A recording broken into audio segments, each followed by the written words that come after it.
We released a video some time ago about how to and not to end a movie. Unfortunately, we missed out on some very important points. For example, we didn't reveal some ground rules, especially technical ones, that movies like Samurai Jack and Puss in Boots nailed very well. And now that the Super Mario movie is out, there are two things about ending a movie that we failed to talk about before. So today, we're covering all our lapses on how to end a movie. The first thing we need to understand about ending a movie is that it is progressive, and for anything progressive, there has to be a starting point. So think about this. You have Toy Story 3, Puss in Boots: The Last Wish, and Samurai Jack. Three very different stories, different worlds, and different characters, right? But they all begin the same way, with two simple questions. What does the hero want? And what are they willing to do to get it? For Samurai Jack, his goal is to go back to the past. He's a man out of time, stuck in a weird, messy future, and he wants to return to the exact moment before a mean demon named Aku took over the world. Then you have Puss in The Last Wish, whose goal is selfish at first because he's used up 8 of his 9 lives being a show-off. And now that he's on his very last one, he is terrified. So he wants to find a magical wishing star to get his extra lives back so he can be an immortal legend again. In Toy Story 3, the goal for Woody and the gang is all about survival and belonging. Their owner, Andy, is going to college, and they just want to stay together and find a place where they are still wanted, instead of being forgotten in a dusty attic or thrown in the trash. The reason we have to be super clear about these goals from the start is that it's the only thing that makes the ending mean anything.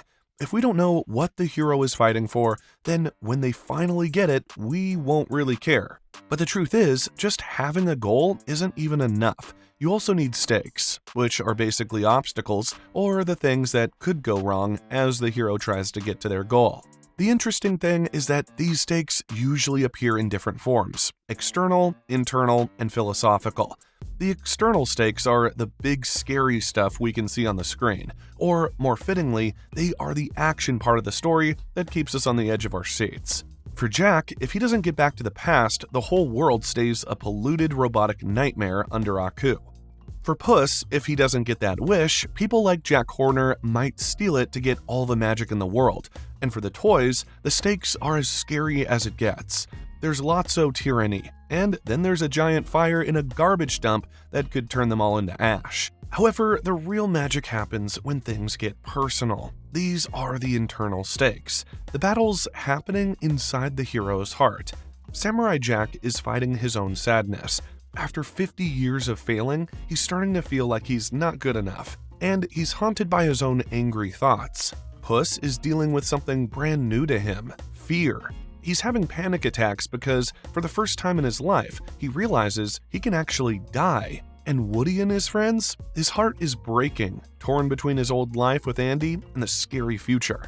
But if a movie wants to get even deeper, they add philosophical stakes, which are basically the life lessons. In Samurai Jack, the movie asks us if it's still worth being a good person even when everything is falling apart. Jack chooses to help people even when it delays his trip home, showing us that being kind is more important than being fast.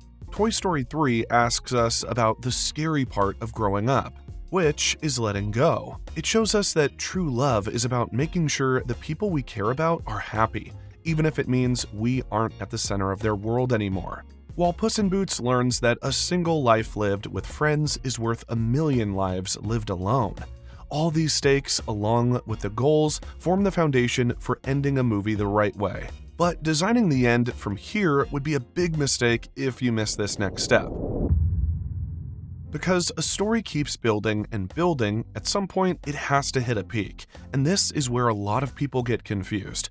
You can try to make the final scenes emotional, you can add music, slow things down, but it will still feel off because you missed the most important moment, the climax. This is the loudest, scariest part where the hero faces the most difficult version of their problem, whereas the actual ending is more like the part where the movie slows down or pulls back so you can catch your breath. Knowing how to design a climax is necessary because a satisfying end relies on it. The end of Puss in Boots would have been a total letdown if the peak had failed, because we wouldn't believe that Puss had actually changed. You see, Puss spends the whole movie being a selfish show-off who is terrified of a scary wolf. So, at the climax of the story, he has a choice. He could use the magical wishing star to get his 9 lives back and be an immortal legend again. Or he could finally realize that one life lived well with his friends is better than 1,000 lives lived alone. You're gonna take the coward's way out? Run away to more lives? He chose the latter, and because of that choice, death respects him and lets him live. So when he, Perrito, and Kitty hug it out at the end of the movie, it makes perfect sense. Their newfound love for each other is fitting because we went through the fire of that journey with them. And when everything peaked at the point Puss had to make that tough choice, the movie showed us a character being reborn. No, just one. I'm done running. This proves that the end is the reward the audience gets for watching the hero survive the climax. The same thing applies to Samurai Jack. After 50 years of waiting, the pressure is at its peak. Jack has to fight his friend Ashi, who is being controlled by Aku. It is a sad, hard battle, but when Jack tells her he loves her, that love is what breaks the spell. Ashi! Jack! I love you! Ashi uses her new powers to open a time portal, and they jump back to the past to finally stop a younger, weaker version of Aku. Toy Story 3 offers an even more emotional climax. The toys have spent the whole movie trying to reach their goal of staying together. The climax becomes the terrifying moment in the incinerator. This is where the stakes we talked about earlier become real. It's hot, loud, and they are literally inches away from being gone forever. But the clever part is that they win emotionally first. They all reach out and hold hands, accepting that if this is the end, they're going to face it together.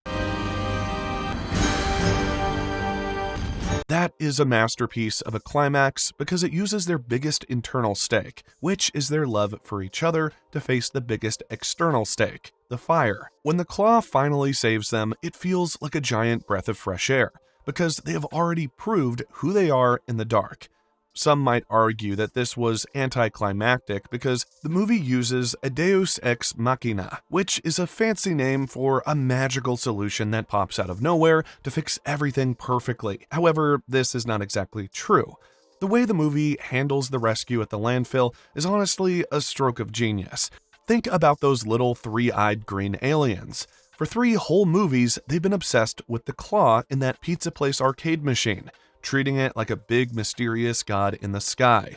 It was always just a funny little joke that made us giggle. But then, right when things are at their scariest, the god actually shows up through them. It's incredible storytelling because it rewards you for paying attention to the small details from the very beginning, turning a simple joke into the ultimate hero moment right at the peak of the action.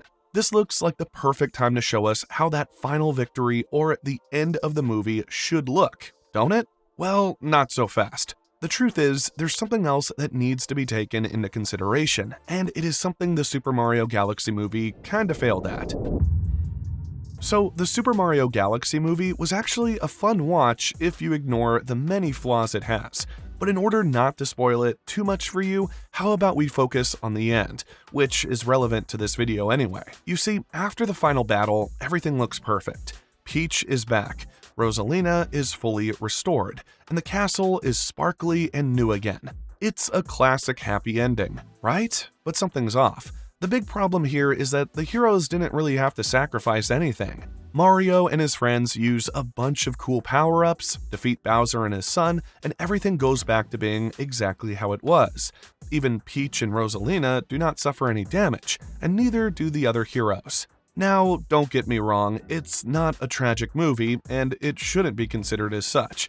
It's also very okay for a movie to have a happy ending, but to make an ending feel real and stay in your heart forever, the hero usually has to pay a price. Every great ending is like a trade. You have to ask, what does the hero have to lose to win the day? However, another big issue with the ending is that the heroes don't actually learn anything either, because there was no character arc to begin with. The whole movie was basically just a collection of fast-paced, high-action scenes where nobody really changes or learns a significant life lesson. To see why this matters, look at Puss in Boots. He lost his legend persona after spending most of his life being a selfish show-off. He went from having 9 lives and 0 cares to having 1 life and a lot of fear. But because he lost that arrogant part of himself, he learned that life is precious because it ends.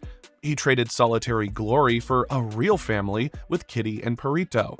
Because he actually learned to value his friends over his ego. The ending is a huge emotional victory, and it was still a happy ending. Samurai Jack's victory cost even more. To save the world, Jack had to trade away his entire life in the future. He spent 50 years helping people and making friends, but by returning to the past to stop Aku, he wiped that whole timeline away. However, the highest cost was losing Ashi, the person he loved most. Since she only existed because of the demon's power, she disappeared right at their wedding. No. That is a heavy price that makes the ending unforgettable. Even in Toy Story 3, the lesson hits hard. The toys lose the comfort of Andy's room and the role that defined them for years. They are forced to face the scary fact that Andy is growing up and life is moving forward without them. That truth hurts, but it also teaches something real. Love means knowing when to let go so someone else can grow. So instead of holding on, they step into a new life with Bonnie. When a hero loses something or learns a hard lesson, it makes the victory feel earned.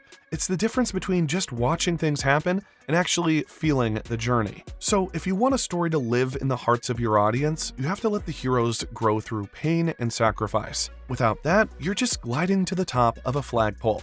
But with it, you're finishing a journey that changes everything. Now that we have gone through the goals, the stakes, the climax, and the cost, we're finally here. This is the part people remember. This is where you decide how everything you built is going to land. One of the most satisfying ways to wrap things up is through a full circle or circular ending. At the very beginning of Into the Spider-Verse, we meet Peter Parker, and he talks about how he is the only Spider-Man. And for 10 years, I've been the one and only Spider-Man. He feels like he has to carry the whole world on his shoulders all by himself. But after the big mess with the Collider and that spider from Earth 42 that bites Miles Morales, everything changes. Peter is killed, and Miles becomes the new Spider-Man, except that as he goes through his own character arc, there are other spider people with him. Now the story has changed. So when Miles reintroduces himself as Spider-Man, he acknowledges that he is not the only one. I was bitten by a radioactive spider for like 2 days. I've been the one and only Spider-Man. By using almost the same words, but changing the meaning, the movie shows us exactly how much the world has grown. Yet, sometimes you don't even need words to finish your story. Not when you can do just fine with one perfect picture. You see, if you want the audience to feel a certain way, you have to show them an image that forces them to feel deeply. In Samurai Jack, after all those long years of fighting robots and monsters, the very last thing we see is just a quiet, beautiful shot of a ladybug landing on Jack's hand, and then we see him standing under a tree with bright red leaves.